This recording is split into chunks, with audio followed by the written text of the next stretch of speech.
دغه زنانه چې کوم دا ته چې په بیرونی جنډه باندې یا انټرنیشنل میډیا هغې له توجه ورکوي دا کومه خبره چې کوي په بلوچستان کې دا کوم اور چې دی وخت کې بل دی که نه او دوی نښتې په دغه لاشونو باندې سیاست کوي او بیا دغه ترهګر تنظیم دې ته په کوم نظر ګوري هغه راځي بیا په خپلو ادارو په پوج باندې خبرې کوي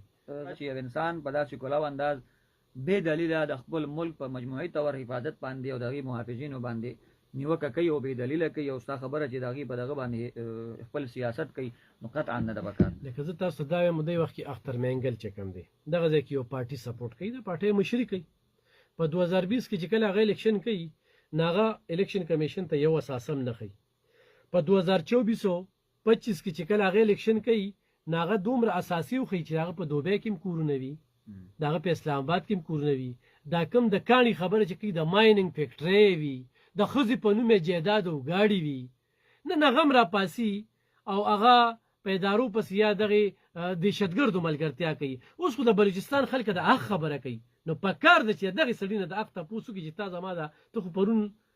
پته درکړې یا کم سرداران دي که همیشه لپاره د خپل خلکو ته همدا خبره کوم چې ټیک ته زما نظر د غلط هم کیدی شي خو زه ورته وایم چې ما ته وښایې په پنجاب کې یا په یو ځای بل ځای کې چې خلک په عامه طریقه زندگی کې نو ټیک روان دي په پښتونخوا کې یا مثال په تور دا کم چې د قوم په نوم باندې سیستم روان دی که نه نو که تاسو وګورئ څومره چې د قوم د حفاظت دا وګیر زیات دي هماغومره قوم په ذلالت باندې روان دي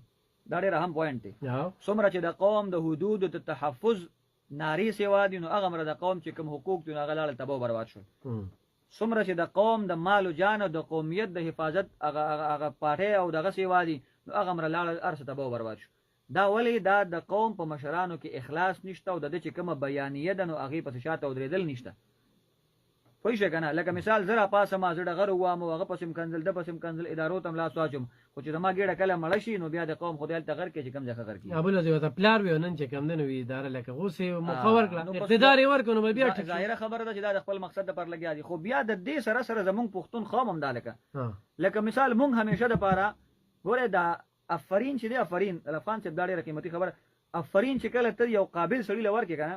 نو هغه په خپل سنجیده کار کې د سنجیدګۍ طرف ته نظر وکړي چې زه بهتر انداز سره دا کار انجام کړم او چې کله ته یو لیوني له ورکړې که نه او ویې ټپې چې شاباس ته ډېر بهتر سړی او دې کوي ته ورودانګه نو هغه که ستا د وجې کوي ته پروزي که نه د مثال سره ځان دغه که که ستا د وجې کوي ته پروزي که نه نو هغه دا نه وایي چې دې خدای غرق کې د کوي ته وغورځولم هغه سره په دې خوشحاله چې ده ماته ووایي چې ته ډېر بهتر او دغه سړی